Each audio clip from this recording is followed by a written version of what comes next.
Bonjour à tous. In today's lesson, we are going to talk about jobs, which in French are called les métiers.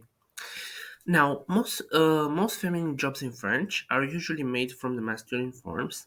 The easiest way to do it is by adding an e at the final form of the masculine, right? At the masculine noun. For example, if I were to refer to a lawyer, which is l'avocat for masculine, the feminine would be l'avocate. L'avocate.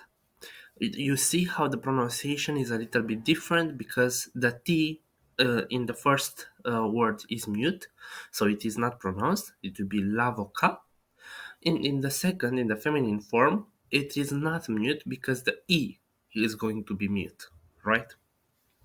Second, if the masculine form ends in er, we add also the ending e, as in the examples above, but also there's a particularity that an accent appears on above the e that stands before the r. I know it gets a little bit complicated, but don't worry, we have an example. So, the nurse, l'infirmière, l'infirmière. Now, if I were to make it feminine, I would say l'infirmière, l'infirmière.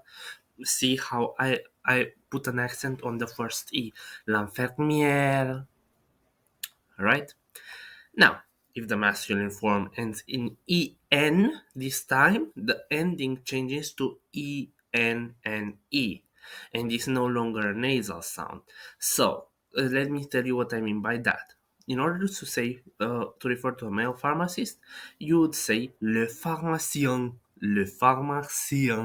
and in order to make that nasal sound, you basically have to put your tongue um, towards the back of your mouth, kind of like this. Le pharmacien, le pharmacien.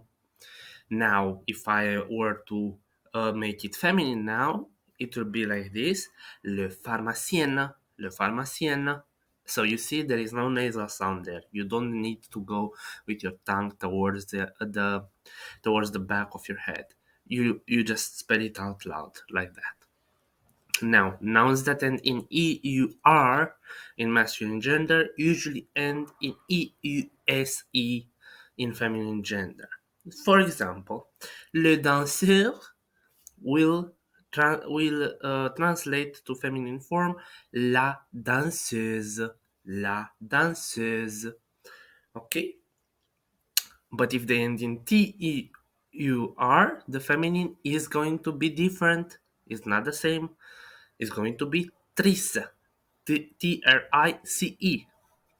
For example, let's take the editor, which is le rédacteur in male, or la rédactrice in female, right? And lastly, sometimes there are the distinctive forms for both masculine and feminine. For example, we could have le secrétaire and la secrétaire. Both mean the secretary, right? But in order to differentiate a little bit, you could use the word femme, which means woman, in order to separate the masculine gender from the feminine gender. For example, you could say le secrétaire to refer to the male secretary, or la femme secrétaire in order to refer to the female secretary. Now, I'm going to have a little bit of an exercise for you. Well, I will provide you a list, probably on the left side. Your challenge for today will be to associate the feminine form of the job title in masculine form on the right side, and also to provide the English translation for it. So tell me in the comments how many did you get, right?